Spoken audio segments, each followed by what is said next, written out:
Le grand jury RTL Le Figaro LCI. Invité ce soir, Valérie Pécresse, députée Les Républicains des Yvelines. Le débat est dirigé par Jérôme Chapuis. Bonsoir et bienvenue dans le grand studio d'RTL pour ce grand jury dont vous êtes l'invité Valérie Pécresse. Bonsoir. Bonsoir. À mes côtés pour vous interroger Éric Revel d'LCI et Yves Tréhard du Figaro. Bonsoir. Les enjeux sont lourds et nous avons tous à cœur d'y voir clair. Ce soir, l'Europe tout entière est entrée en terre inconnue. Nous nous interrogeons sur les conséquences d'un défaut de paiement de la Grèce. L'hypothèse était impensable il y a encore quelques mois. Elle pourrait devenir réalité dans les prochains jours. Sur ce sujet, on attend votre point de vue d'Européenne convaincue, d'ancienne ministre du budget également. On verra ça tout à l'heure, parce que je voudrais commencer évidemment par l'actualité de ce week-end, la barbarie terroriste qui a frappé avant-hier sur 3 continents en même temps, la Tunisie, le Koweït et la France. La France où pour la première fois, un homme a été décapité au nom de cette idéologie qui se réclame de l'islam fondamentaliste. Question simple, Valérie Pécresse. Est-ce qu'il faut être fataliste face à ce type de violence, se dire que on fait le maximum, qu'on ne peut pas faire grand-chose de plus, ou bien est-ce qu'il faut prendre de nouvelles mesures? Alors d'abord, je voudrais dire évidemment, j'allais dire comme tous les Français, le choc et l'émotion que j'ai ressentie à l'occasion de ces événements d'hier, et dire que nous pensons tous à Hervé Cornara et à sa famille. Et je voudrais aussi rendre hommage aux pompiers qui a évité que ce drame se transforme en une tragédie. Je crois qu'aujourd'hui, ce que nous vivons, c'est une guerre. C'est une guerre qui est mondiale. C'est une guerre de la barbarie contre la civilisation. Et dans cette guerre, eh bien, il faut la mener. On ne peut pas dire et se résigner en disant qu'on a tout bien fait. Je crois qu'aujourd'hui, il faut tirer les enseignements de ce qui s'est passé. On en est au 5e terroriste qui commet des actes alors qu'il avait été signalé par les services de renseignement. Alors précisément, est-ce qu'on est suffisamment armé face à ces individus isolés? Nous devons nous interroger sur les défaillances du système. Et dire ça, ça n'est évidemment pas chercher la polémique. C'est juste essayer de faire en sorte que cela ne se reproduise plus. Nous avons un terroriste qui faisait l'objet d'un signalement, d'une fiche S, comme on dit, qui avait été signalé. Donc nos services de renseignement avaient fait leur travail. Maintenant, comment se passe l'exploitation de ces renseignements? Est-ce qu'on ne devrait pas aller vers un renseignement partagé par d'autres? Est-ce que c'est normal que l'employeur de ce terroriste, l'employeur qui travaillait dans un site Seveso, donc dans un site dangereux avec des produits chimiques dangereux, n'ait pas su, au moment du recrutement de son salarié, Monsieur Tréhard, je finis qu'au moment du recrutement de ce salarié, que celui-ci avait fait l'objet de ce signalement. Je sais que c'est des questions très délicates, c'est des questions qu'on ne peut aborder que sur des pattes de colombe, comme on dit, mais vraiment, les Français ne comprennent pas. 5 terroristes qui sont signalés et 5 actes qui n'ont pas pu être empêchés, et ça commence avec Mohamed Merah. Est-ce que vous voulez dire que la loi renseignement qui vient d'être adoptée n'est pas suffisante? Donc c'était une loi qui permet quand même d'écouter, de fouiller beaucoup dans la vie d'ailleurs des Français, et que cette loi est imparfaite parce que justement c'est après, une fois qu'on a signalé les gens, qu'on n'a pas les moyens d'agir. À la suite des événements de janvier, j'avais souhaité une grande loi de protection globale. La loi renseignement, les lois antiterroristes s'inscrivent dans ce contexte et je les ai votées. Donc évidemment, la loi renseignement va produire ses bénéfices. On a pris la mesure d'un certain nombre de sujets, comme notamment le fait de contrôler mieux les sites Internet. Maintenant, c'est pas ça le sujet qui me tracasse. Ce qui me tracasse, c'est que finalement, les renseignements, on les a. On les obtient. On ne sait pas les utiliser. Que se passe-t-il une fois qu'on a ces renseignements? Est-ce que les personnes font vraiment l'objet d'un suivi? Est-ce qu'il y a assez de moyens? Peut-être que c'est une question de moyens, mais je ne crois pas que ce soit seulement une question de moyens. Vous savez, je me demande, je vais poser une question.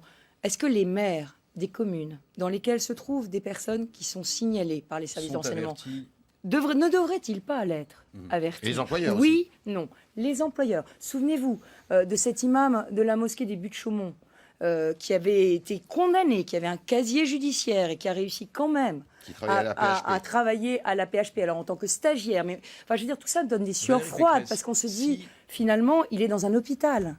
Il a accès à un hôpital public. Et pourtant, il a été condamné pour des faits de terrorisme. Donc voilà. Valérie Pécresse, si on va un peu plus loin, pardonnez-moi, dans la réflexion, vous dites, bon, c'est sans doute pas un problème de moyens. De toute façon, il est difficile d'imaginer de mettre un gendarme ou un membre du GIGN derrière chaque personne signalée. Mais est-ce que, pour vous, ce qui vient de se passer dans l'Isère ne pose pas la question d'une démocratie un peu trop facile, un peu trop gentille? Est-ce qu'il ne faudrait pas se pencher sur les mosquées salafistes qui ont doublé en 4 ans dans notre pays et peut-être se poser la question de leur fermeture? Il y a plusieurs questions dans votre question. Vous commencez sur les moyens des forces de protection. Vous dites, on a sans doute assez de moyens. Ou peut-être pas. Ils ont été Vous dites renforcés par démocratie, le gouvernement, vous avez vu. Oui, ils ont été renforcés, c'est une bonne chose. Mais en même temps, ils ont été renforcés, mais en même temps, sont-ils vraiment totalement exploités? Vous dites démocratie trop gentille, je vous cite.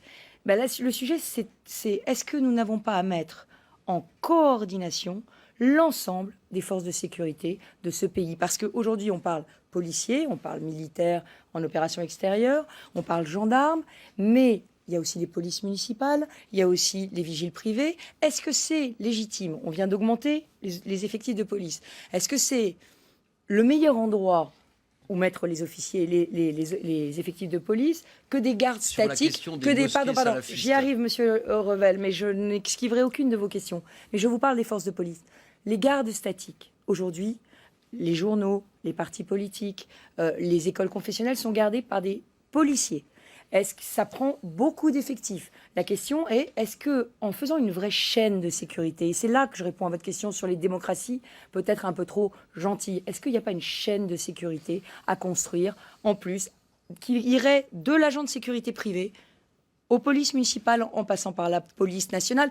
Ce que je veux dire, c'est que nous devons décloisonner.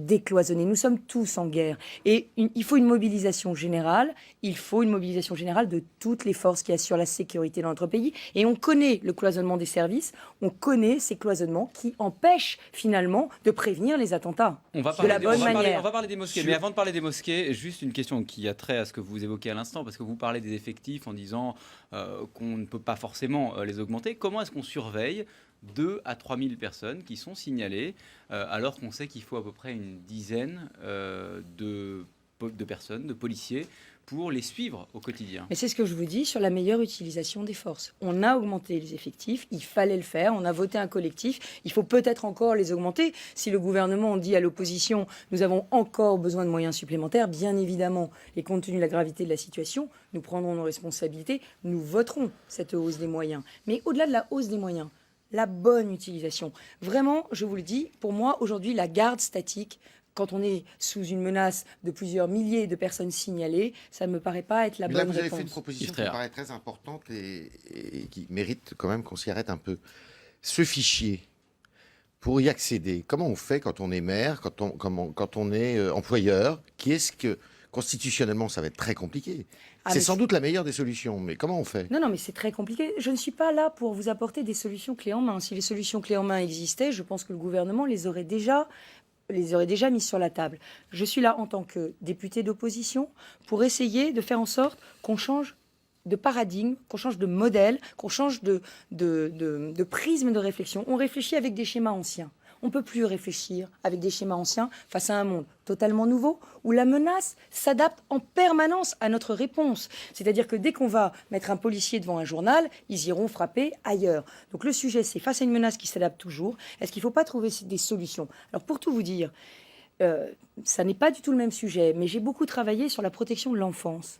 Et souvenez-vous de ces enfants battus parce qu'on avait fait des signalements. Des travailleurs sociaux avaient fait des signalements, des enseignants avaient fait des signalements, mais les signalements n'avaient abouti nulle part. Et c'est cette analogie avec ces enfants battus qui meurent sous les coups, parce que le signalement s'est perdu, auquel je pense aujourd'hui. Et on a travaillé sur le secret partagé. Et on a fini, après avoir beaucoup travaillé avec tous les acteurs, à réussir à un peu partager le secret. Je reviens sur ma question de l'islam fondamentaliste. Est-ce qu'il faut prendre des mesures concernant des mosquées un peu spécifiques qui semblent échapper aux règles de la République et de la laïcité? La question des mosquées salafistes, je le rappelle, qui ont doublé en 4 ans sur notre territoire. Est-ce qu'il faut prendre des mesures forte à l'égard de ce type de mosquée? D'abord, il faut dire les choses vraiment et dire la vérité. Nous sommes face à une menace terroriste de l'islamisme radical. Et cette menace est une menace intérieure.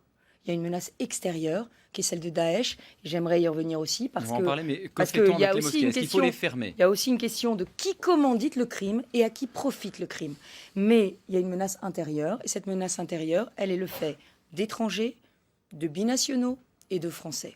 Et moi, je voudrais parler de ces 3 sujets parce que ces 3 sujets qui sont différents. Il y a des étrangers.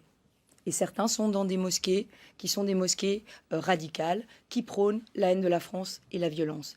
Ils doivent être expulsés de manière immédiate et on doit être totalement ferme. C'est pas fait, ça ? Davantage fait en ce moment, puisque le Premier ministre a dit qu'il y avait eu 45 expulsions, mais il est évident que nous devons être d'une fermeté absolue et sans faille, surveiller tous les prêches et être absolument en réponse immédiate dès lors qu'il y aurait un étranger qui tiendrait des propos. Et je vous rappelle que dans la loi renseignement que nous avons votée, il y a un volet beaucoup plus fort sur la surveillance des étrangers sur notre sol. Les binationaux. Il y a les binationaux. Sur les binationaux, je pense, et vraiment, je sais que le sujet est très sensible, mais nous devons aller sur cette question de la déchéance de la nationalité française.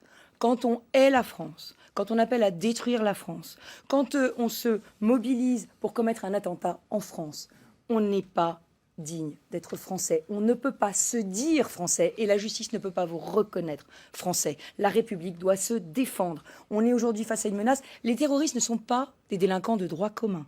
Les terroristes sont là pour nous détruire. Ils sont là pour nous tuer. Ceux qui tuent jusqu'à présent étaient tous français, nés en France. On peut être né en France et être binational, Monsieur Tréhard. Moi, je ne sais pas. Je ne sais pas aujourd'hui. Je ne sais pas parce que cette information n'est pas systématiquement rendue publique. Si les terroristes qui ont commis ces actes étaient français, uniquement français, ou s'ils étaient binationaux, mais peu importe. Il y a une question à laquelle vous ne répondez pas, c'est est-ce qu'il faut fermer ou non les mosquées salafistes? Oui, mais je vais y venir. Je pense qu'aujourd'hui, nous devons être totalement ferme vis-à-vis des menaces de haine. Si une menace de haine est proférée dans une mosquée française, effectivement, il faut prendre des mesures contre cette mosquée. Mais là encore, je vous le dis, faites attention.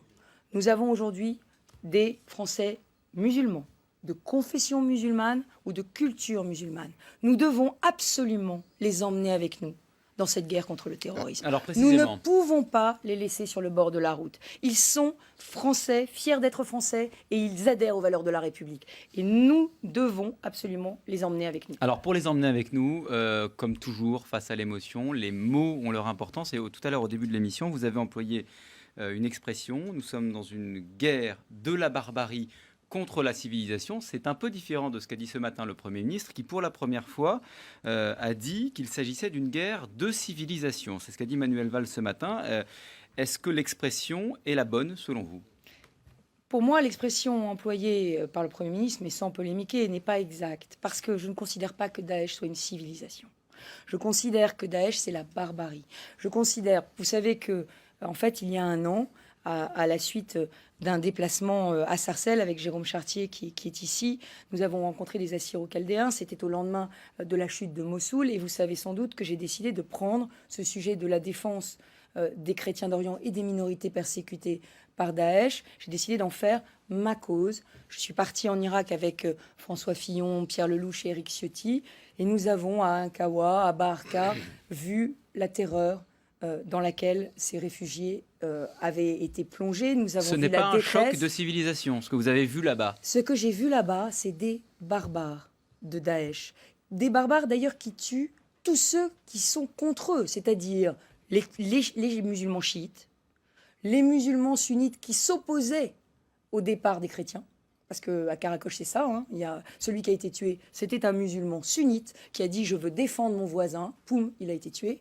Donc, ils s'opposent à tous ceux qui ne pensent pas comme eux. Ils veulent éradiquer les yazidis, les chrétiens, et ils veulent régner par la peur. Pardon, mais on n'a pas fini sur Daesh. Oui. C'est quelque chose d'important. Je n'ai pas posé de question encore sur Daesh. Mais je voulais juste, revenir mais c'est eux les commanditaires, monsieur Revel. Ne nous omnubilons pas. Moi, j'aime bien, j'essaie d'avoir des réponses claires. Quand vous voyez ce qui s'est passé en Tunisie, le drame absolu, la barbarie absolue, des dizaines de morts, la Tunisie, qui est un pays musulman, a décidé de fermer les mosquées salafistes. Pourquoi ?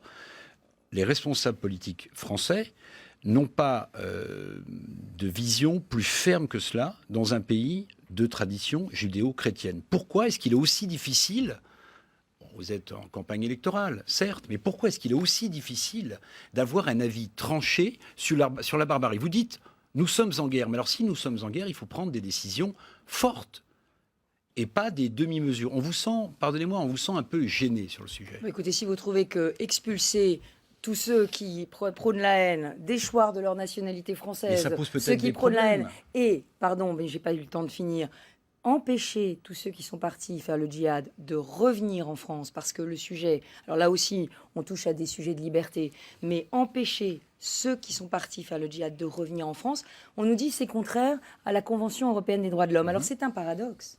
C'est un paradoxe parce que vous savez que dans la nouvelle loi antiterroriste, on empêche les Français de partir faire le djihad.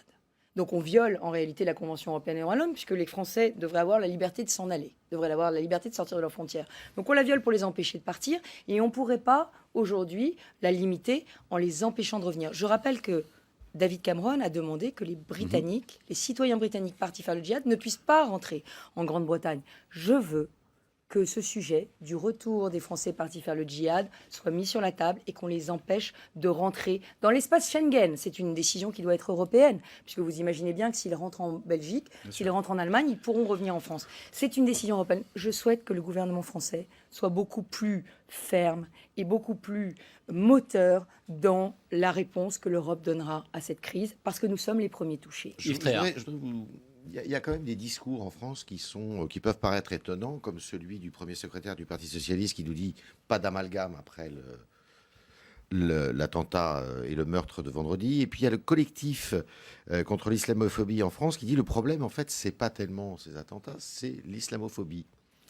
Non, mais alors vous avez un député de chez vous qui s'appelle Frédéric Lefebvre qui demande l'ouverture d'une commission d'enquête parlementaire justement pour faire un peu le ménage ou pour voir un peu ce qui se passe dans toutes ces associations collectives qui prennent la parole et qui disent finalement la France c'est pas la patrie des droits de l'homme, c'est une patrie qui est extrêmement répressive et c'est ça qui facilite l'islamisme et le terrorisme. Non, mais on ne peut pas accepter une seule de ces paroles. C'est juste scandaleux.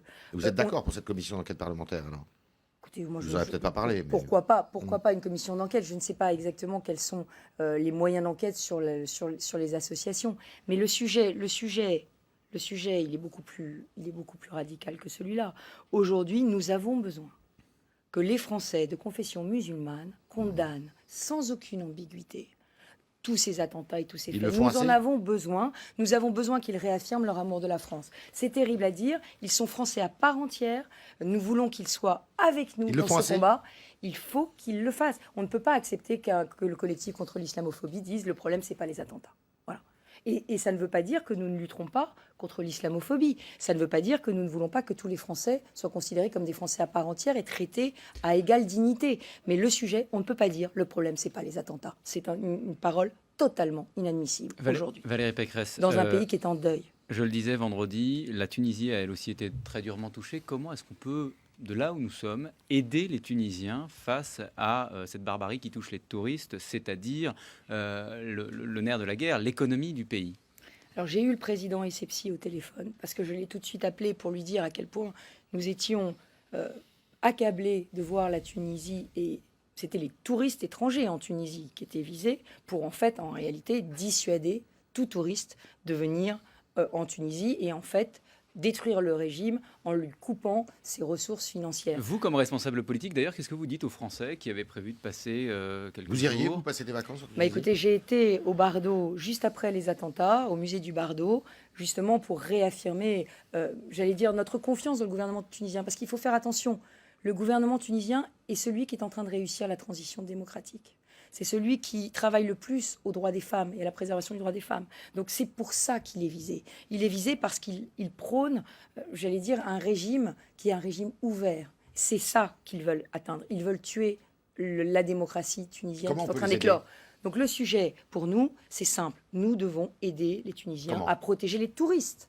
Nous devons avoir des forces de sécurité qui viennent épauler les forces tunisiennes. Alors il y a plusieurs On en a sujets. pas assez en France. Il y a aussi, oui, mais il y a 10 000 Français qui vont partir en vacances en Tunisie ou qui sont peut-être en train d'annuler leurs vacances. Nous avons des Français qui travaillent en Tunisie, des Français qui vivent en Tunisie. Nous avons des Franco-Tunisiens. Nous ne pouvons pas nous désintéresser du sort d'un pays du Maghreb qui est un pays qui est sur la voie de la démocratie, qui a réussi son printemps arabe. Madame Je veux Pécresse, dire, si il on faut fait... sans doute pas- Parce que vous savez, on il restera faut- seul si on n'aide pas nos alliés. Il faut sans doute pas s'exonérer, nous, la France, des problèmes que connaît la Tunisie aujourd'hui. Elle a une frontière de 400-450 km avec la Libye, qui n'a plus de gouvernement, qui est dans un état lamentable, politiquement, économiquement. Est-ce que la France n'est pas responsable de ce qui arrive à la Tunisie, puisque la France a participé à l'effondrement du régime de M. Kadhafi, sans prévoir ensuite les conséquences d'une telle déstabilisation? Donc on peut dire venons au secours des Tunisiens, mais est-ce que, historiquement, on n'a pas quelques reproches à se faire sur la déstabilisation de cette région? Monsieur Revel, vous vous souvenez comme moi du passé. Est-ce qu'on peut réécrire comme cela l'histoire? Nous avons voulu sauver les populations civiles de Benghazi et c'est pour ça que nous sommes intervenus. Si la transition libyenne s'est passée aussi mal, on ne peut pas en faire grief à un gouvernement français qui ne pouvait pas le prévoir à l'époque, en tout cas à l'époque de l'intervention. Alors, Peut-être qu'après, C'est pas sauver les populations de Benghazi qui pose problème, c'est peut-être de ne pas avoir anticipé ce qu'il faudrait mettre en place ensuite. C'est sur cette question-là que je vous interroge. À l'époque, on ne le savait pas et on ne peut pas réécrire l'histoire avec ce qu'on ne savait pas à l'époque. En revanche, là où votre question est totalement pertinente, c'est que fait-on aujourd'hui? Que fait-on aujourd'hui pour protéger les frontières tunisiennes, entre la Tunisie et la Libye? Et le gouvernement tunisien nous demande de l'aider à sécuriser la frontière. Et là-dessus, s'il y a une demande qui est faite à l'Europe, l'Europe doit évidemment pouvoir être aux côtés de l'État tunisien. Je voulais juste pour terminer, pour clore ce chapitre, puisque vous évoquiez tout à l'heure la lutte contre Daesh, vous posez une question concernant ce qui se passe là-bas en Syrie et en Irak. Est-ce qu'il faut, selon vous, à un moment ou à un autre, renforcer notre présence militaire, que ce soit dans les airs ou pourquoi pas avec une aide au sol auprès des combattants contre Daesh? Je crois que le fait qu'hier la France ait été touchée, mais aussi la Tunisie et le Koweït, montre aujourd'hui aux pays arabes qu'ils doivent se joindre à nous encore plus fortement. Aujourd'hui, ça ne peut pas être des troupes occidentales Quand vous qui dites aillent pays au arabe, sol. quel pays arabe? Attendez. Ça ne peut pas être des troupes au sol occidentales aujourd'hui en Irak. Si nous faisions ça, nous renforcerions encore la puissance de Daesh et de sa propagande. Donc aujourd'hui, nous devons avoir une coalition mondiale avec tous ceux qui sont contre,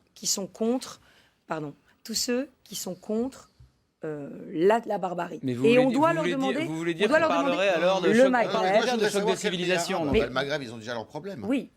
Ils ont leurs problèmes, mais leurs problèmes, c'est les nôtres, c'est Daesh, c'est le barbarie, c'est le terrorisme. Les Tunisiens d'aller non, mais en il Syrie. faut qu'on ait les Proches-Orientaux. Saoudite, les Proches-Orientaux doivent tous aujourd'hui clarifier leurs relations avec Daesh et faire route commune avec nous. Et nous devons aussi demander à la Turquie de clarifier ses relations avec Daesh. Nous devons aussi peut-être parler avec la Russie et voir avec l'Iran, parce qu'aujourd'hui, c'est une coalition mondiale que nous devons dessiner contre Daesh. Pardonnez-moi, vous citez la Turquie, mais on pourrait parler de l'Arabie Saoudite, comme le disait bien sûr, Israël. bien Le problème sûr, de l'Arabie Saoudite, c'est que le wahhabisme sunnite soutient les salafistes, on le sait. On fait du business avec l'Arabie Saoudite, bon, très bien. Mais comment pousser l'Arabie Saoudite, dont le poids économique et politique dans cette région est extrêmement important, comment les pousser alors qu'on sait très bien qu'ils soutiennent les sunnites et les salafistes? Eh bien, on doit demander aux États-Unis et à l'Europe par la voie diplomatique, de faire pression sur tous ceux qui sont des alliés objectifs de terroristes. Il y a quand même des contradictions. Vous parlez de Poutine, par exemple, de Vladimir Poutine. Vladimir Poutine, on lui inflige des sanctions. Qu'est-ce que vous voulez après qu'on lui demande qu'il nous aide pour lutter contre Daesh? Il faut quand même avoir une politique étrangère qui soit un peu cohérente. Mais j'ai bien compris que le gouvernement ne voulait absolument pas dialoguer avec la Russie.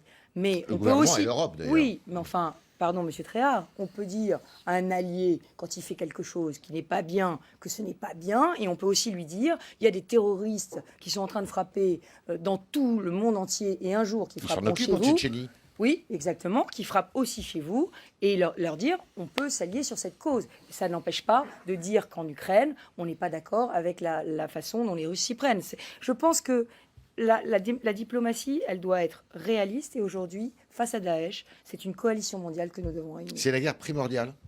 Oui, pour moi, c'est la guerre primordiale, parce qu'il y a une volonté de déstabiliser ce qui est le plus précieux chez nous, ce à quoi nous croyons le plus. La liberté. La liberté de penser, la liberté d'opinion. Et vous redoutez qu'on le soit déstabilisé? Je crois que la France est solide. Mais je crois aussi que ce que souhaitent nos adversaires, c'est faire régner la peur. Et moi, je ne veux pas que mon pays vive dans la peur.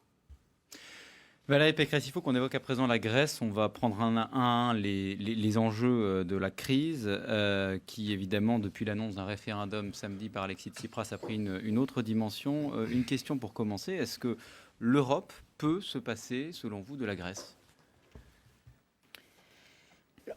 Malheureusement, nous avons tout fait pour garder la Grèce dans la zone euro. Tout.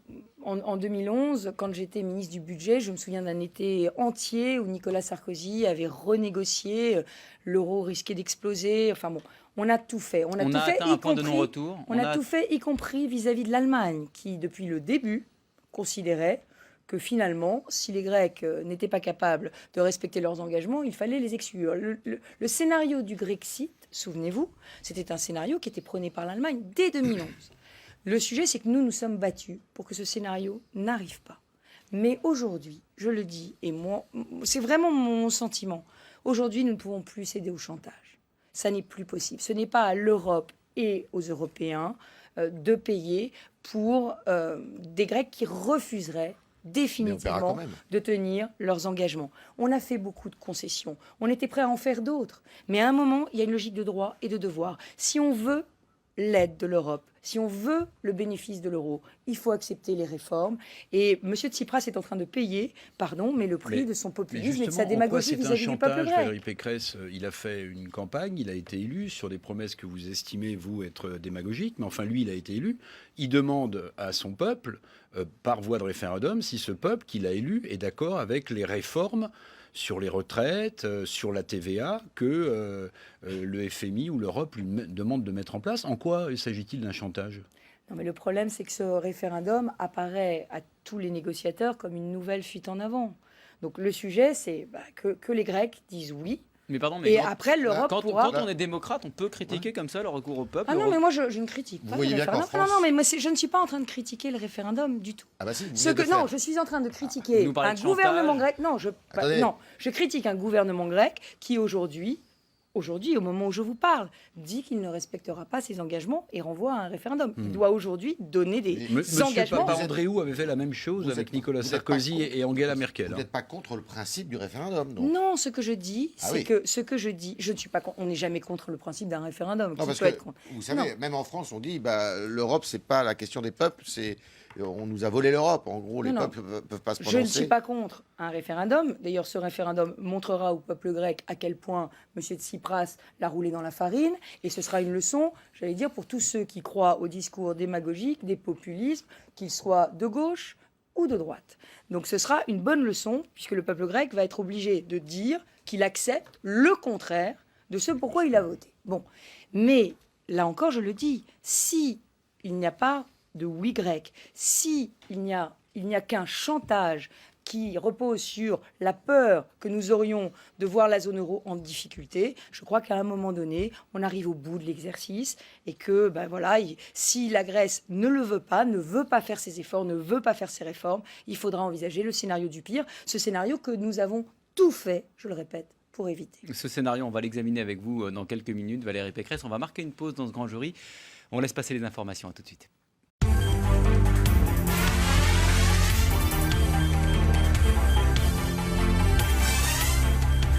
Suite du grand jury RTL Le Figaro LCI. Invité ce soir, Valérie Pécresse, députée Les Républicains des Yvelines. Le débat est dirigé par Jérôme Chapuis. Nous sommes de retour dans le grand studio de RTL avec Valérie Pécresse. Vous évoquiez le scénario du pire à propos de la Grèce juste avant la pause, c'est-à-dire une sortie de la zone euro. Comment est-ce que vous imaginez cette sortie ? Certains disent au fond c'est la moins mauvaise des solutions. Est-ce que c'est votre position ? En tout cas, c'est une très très mauvaise solution pour le peuple grec. Et il doit en avoir particulièrement conscience aujourd'hui puisqu'il va voter. C'est une très mauvaise solution pour le peuple grec qui ne sera plus en mesure de rembourser sa dette. C'est une solution qui va impacter l'économie européenne, indubitablement. On aura une hausse des taux d'intérêt, très vraisemblablement, parce qu'il y aura un risque désormais plus grand sur la zone euro. Ça veut dire Et cette que hausse les des taux d'intérêt, Français, pour parler des Français, les Français le paieront, oui. D'abord parce qu'ils ont eux-mêmes, en tant que peuple, prêté de l'argent à la Grèce, et parce qu'ensuite les taux d'intérêt augmenteraient. Oui, on le payera de deux façons. On le payera parce que nous avons prêté 60 milliards d'euros à la Grèce, mais on le payera aussi parce que comme on est les mauvais élèves en matière d'endettement, si les taux d'intérêt augmentent, eh bien une hausse de 1 point des taux d'intérêt, mathématiquement, ça fait plusieurs milliards de déficit supplémentaires. Vous ne dites pas la même chose que le Premier ministre, qui ce matin, sur un autre micro, a dit que ça n'aurait pas d'incidence sur l'économie française. Ce qui est certain, c'est que ça en aura beaucoup moins que si la Grèce était sortie de l'Union européenne en 2011. Parce que depuis 2011, évidemment, comme l'état de la Grèce a été connu, les entreprises françaises, les banques françaises ont réduit ce qu'on appelle leur exposition au risque grec, c'est-à-dire qu'elles ont beaucoup moins investi dans l'économie grecque. Donc c'est certain que ce serait beaucoup moins douloureux aujourd'hui que ça ne l'était en 2011. Mais on ne peut pas dire que ça n'aura pas de conséquences. L'Europe, parce que les Grecs ont évidemment une responsabilité importante, mais est-ce que les Européens n'ont pas aussi une forte responsabilité ? Il y a cette petite phrase d'Alexis Tsipras. À cause, si je peux me permettre de finir ma question, parce qu'ils ont laissé la Grèce entrer dans l'euro, alors qu'on savait pertinemment qu'ils avaient des comptes maquillés. On savait que la politique n'était pas du tout une politique comparable à celle qui est menée en France ou en Allemagne. Ils n'étaient pas aptes à rentrer dans l'euro. Je ne crois pas que les États européens pouvaient soupçonner que les comptes étaient maquillés. Auquel cas, ça aurait été vraiment une décision qui aurait été un risque à prendre incroyable, y compris pour la Grèce elle-même. Mais comme je l'ai dit à Éric Revel tout à l'heure sur la Libye, c'est vrai, vous avez certainement raison sur les causes et sur les responsabilités. Mais en même temps, je crois que nous avons assumé cette responsabilité jusqu'au bout. Parce qu'en prêtant 60 milliards à la Grèce, les Français ont fait un effort colossal qui était justement, finalement, la reconnaissance de cette responsabilité initiale du fait que nous avions entraîné la Grèce dans l'Union européenne. Alors, il faut aussi dire qu'aujourd'hui, si on fait un peu de géopolitique, le fait que la Grèce soit dans l'Union européenne est quelque chose d'important pour nous. Il ne faut pas le négliger. La question, c'est qu'est-ce que ça aura comme conséquence sur la zone euro elle-même ? Si elle quitte l'euro, elle n'est plus dans l'Union européenne, elle n'a plus le droit d'y être. Elle ne sera plus dans la zone euro, elle reste dans l'Union européenne. Mais quelles conséquences ça aura sur la zone euro elle-même ? Est-ce que ça ne va pas paradoxalement la renforcer ? C'est une question qu'on peut se poser.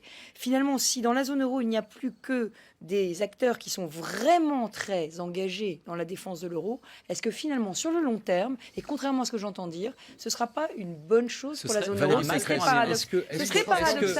serait paradoxal, mais vous voyez, à force de renflouer l'euro en permanence, on ne s'occupe plus d'économie réelle, et les Français ont besoin qu'on s'occupe d'économie réelle. Est-ce qu'on ne peut pas donner tout de même raison à M. Tsipras qui dit pour chaque emprunteur irresponsable, il y a un prêteur irresponsable. Parce qu'en réalité, tout le monde sait que la cure d'austérité qui est imposée à la Grèce a un effet très dépressif sur sa croissance. Or, vous le savez mieux que quiconque, c'est sur la croissance, sur la richesse qu'un pays emmagasine tous les ans, que l'on peut rembourser sa dette. Or, la spirale est telle pour la Grèce que tout le monde sait, au FMI, à la Banque Centrale Européenne, que la Grèce ne pourra jamais rembourser sa dette. Avoir continué à prêter à la Grèce de cette manière, pardon, est-ce que ce n'était pas irresponsable ? Est-ce que ce n'était pas de donner de l'opium à quelqu'un qui était déjà sous opium ? Monsieur Revel, trop de provocation finit par tuer la provocation. Est-ce que c'est une provocation ? Oui, c'est une provocation, parce que nous avons fait beaucoup pour la Grèce. Nous avons réaménagé la dette de la Grèce. Nous étions prêts à faire encore beaucoup pour l'alléger, cette dette. C'est ça la vérité.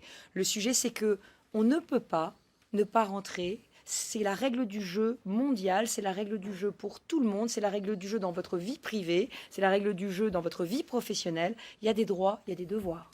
Et on ne peut pas, nous, annuler d'un coup d'un trait de plume, les obligations d'un État à qui nous avons tant prêté. Nous devons lui demander des efforts en retour et il doit les Mais on faire. est bien Mais ça, placé c'est pour pas la donner des position, leçons, c'est pas nous la qui ne posi- respectons pas les critères de Maastricht en termes de dette. Monsieur Revel, vous ne pouvez pas dire que bah, la France ne paye pas d'impôts et que la non, mais France... je dis pas ça, je dis simplement parce que qu'on la donne Grèce, des c'est leçons ça le à la sujet. Grèce et qu'on ne respecte pas plus les critères qu'on Monsieur Revel, qu'on ce a n'est pas signés. le sujet. Le sujet, c'est le sujet d'une Grèce dans laquelle l'essentiel des forces économiques ne payaient pas d'impôts. Je ne crois pas que ce soit le cas de la France, et en tout cas, c'est pas comme ça que les Est-ce Français le Il y a une ressentent. parole, parce que vous prononcez des paroles de fermeté à l'égard de la Grèce. Cet après-midi, la Banque Centrale Européenne a pris une décision qui était très inattendue, c'est-à-dire qu'on maintient le système de financement d'urgence qui permet de maintenir la Grèce hors de l'eau pour le moment.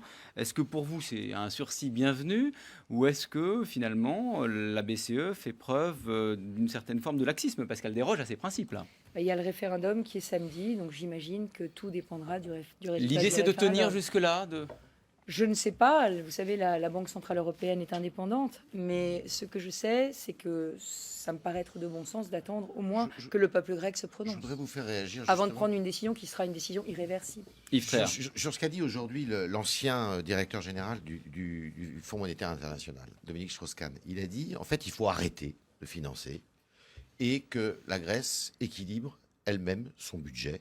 C'est comme ça qu'on en sortira. Faisant d'ailleurs au passage, Dominique Strauss-Kahn, son mea culpa au début, puisqu'il n'avait pas pris des décisions qui, d'après lui, étaient adaptées à la situation. Est-ce que c'est pas ça? Est-ce qu'il ne faut pas laisser la Grèce face à elle-même et puis attendre qu'elle équilibre son budget, qu'elle fasse le ménage pour, après, la faire revenir dans l'euro? Mais je crois qu'on n'en est plus là. On n'en est même plus Mais là. on n'en est plus là, Monsieur Tréhard. On a un chef de l'État grec qui dit qu'il ne veut... Un chef de gouvernement.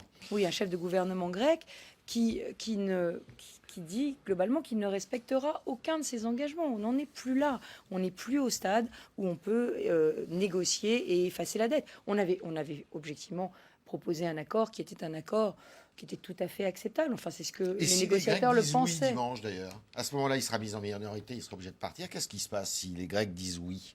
Les choses sont rebattues, bien évidemment. S'il y a une Sachant vraie volonté des Grecs de respecter leur agenda de réforme et C'est possible, hein? mais de donner des gages d'efforts, vous comprenez, des gages que l'argent que nous investissons depuis des années pour les sauver est un argent qui quelque part, qu'ils nous remercient de leur donner. Mais cette hypothèse est peu crédible compte tenu des efforts qui ont déjà été faits par les Grecs.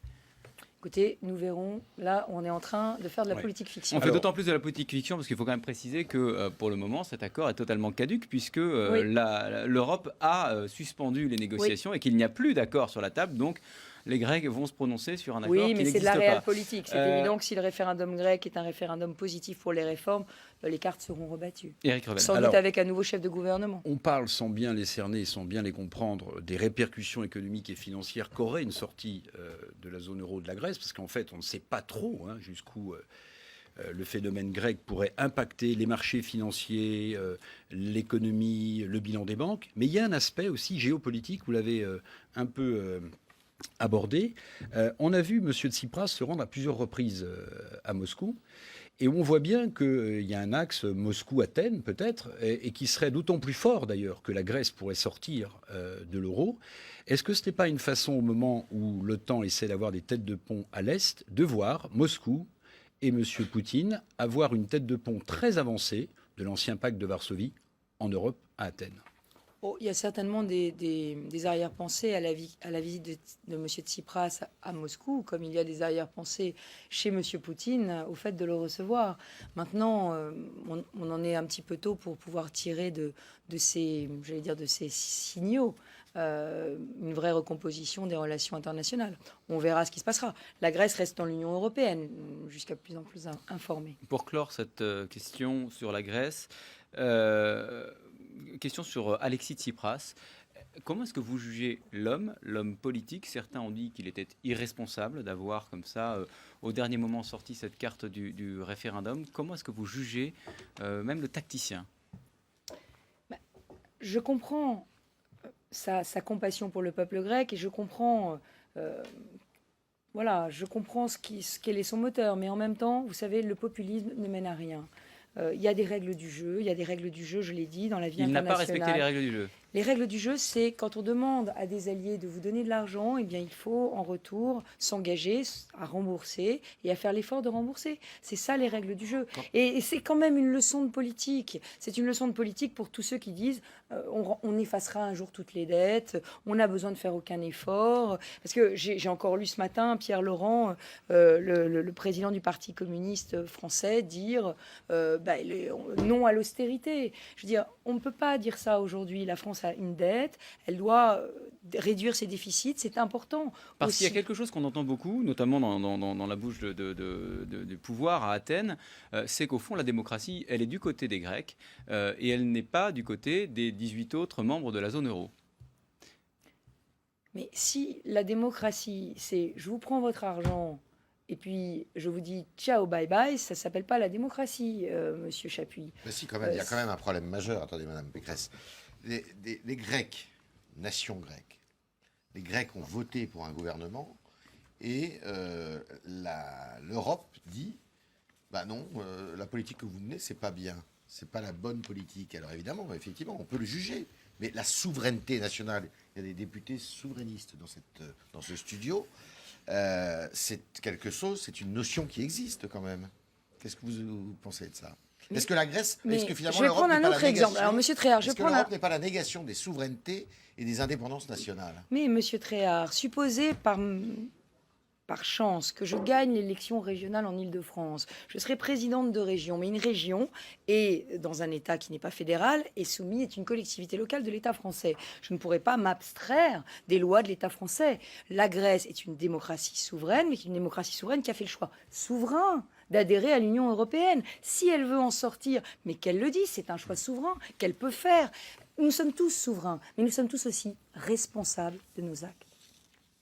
De reste, il n'y a pas besoin d'être souverainiste pour aller dans la direction qu'évoquait Yves. Valéry Giscard d'Estaing dit de lui-même, après tout, on pourrait suggérer à la Grèce de sortir, quitte à revenir plus tard, mais de la même manière d'ailleurs que ce que dit Dominique Strauss-Kahn.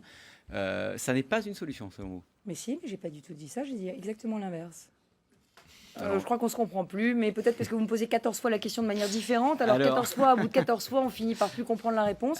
Ma réponse est simple. Aujourd'hui, je crois que nous ne pouvons pas céder au chantage de la Grèce, mais que le peuple grec est souverain pour choisir la solution qui s'appliquera à lui, y compris de sortir de la zone euro et de l'Union européenne s'il le souhaite. Alors, on va évoquer d'autres questions, puisqu'effectivement, ça fait un certain temps qu'on est sur cette question grecque. Vous êtes candidate à la région, à la présidence de la région Île-de-France. Vous l'avez évoqué. Il y a une question qui concerne l'Île-de-France, mais pas seulement. C'est le conflit des taxis. Comment est-ce que vous vous situez, vous, face au spectacle auquel on a assisté cette semaine, des violences de la part des chauffeurs de taxi contre les chauffeurs d'Uber Pop, contre des clients également, mais aussi un gouvernement qui a pris fait et cause en faveur des taxis contre Uber Pop. Où est-ce que vous situez-vous ?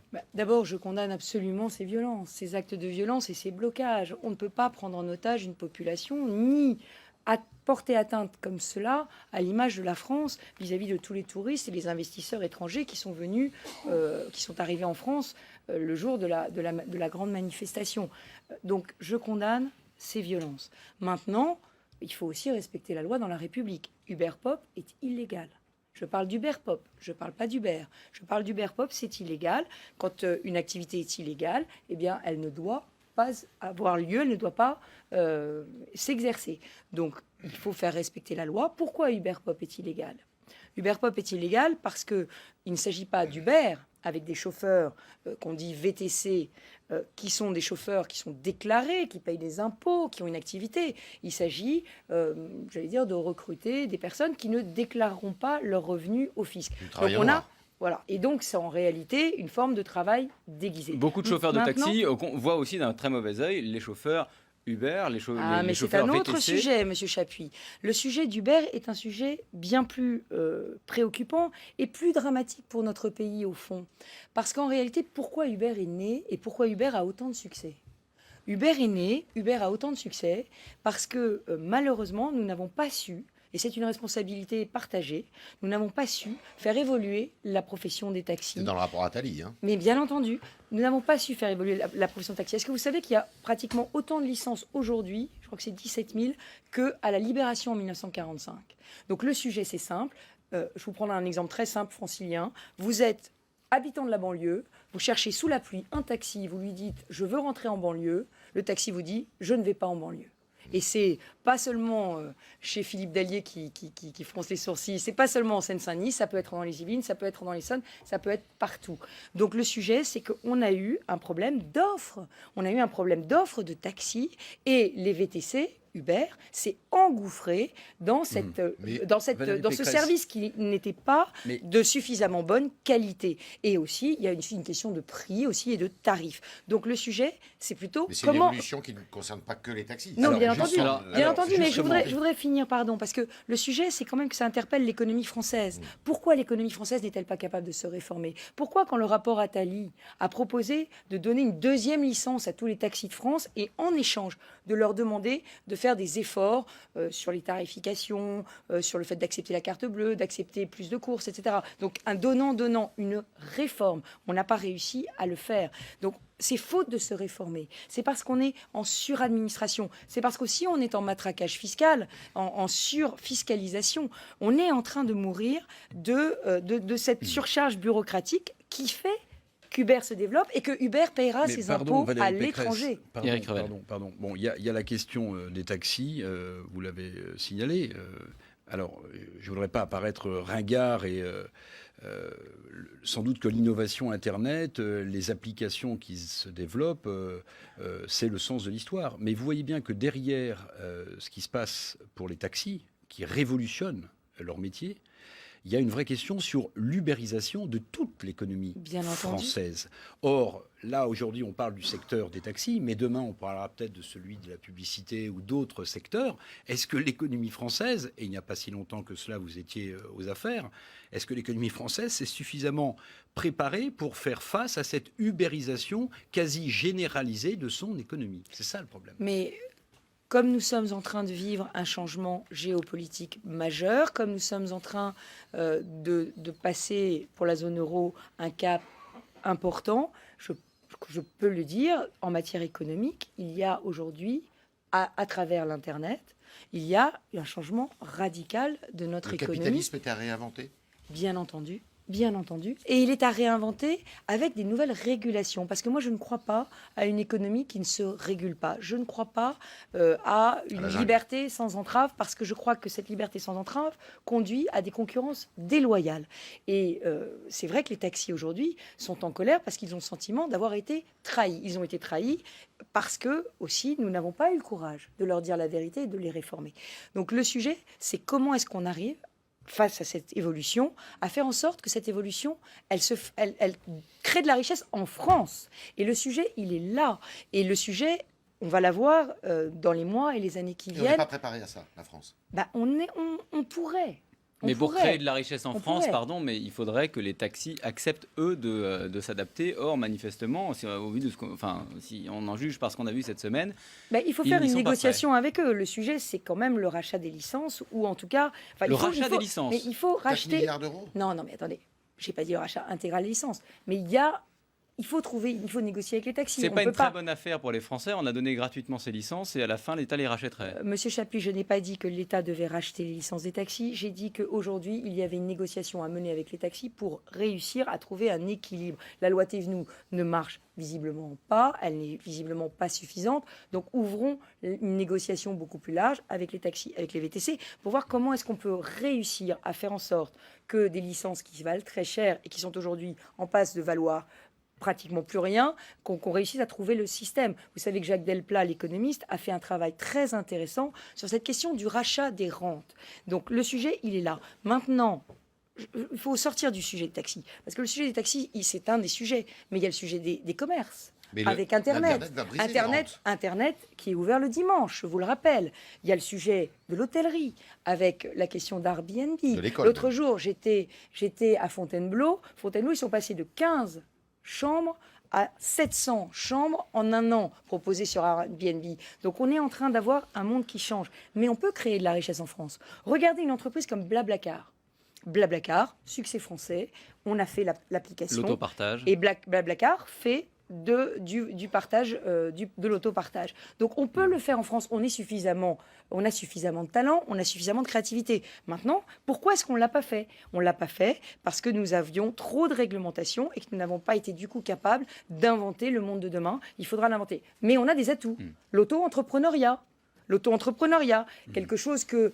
qui est dénoncé par un certain nombre d'artisans parce que précisément ils considèrent que c'est de la concurrence déloyale. Mais vous savez ce qu'il faut faire? Il faut faire à la fois l'auto-entrepreneuriat et la baisse des charges sur les salaires, une baisse des charges massive. C'est ce que nous avions fait, nous avions commencé à faire avec la TVA antidélocalisation. Les PME, les TPE ne peuvent pas accepter l'auto-entrepreneur dès lors que les charges sur les salaires sont aussi fortes. Donc on doit faire les deux.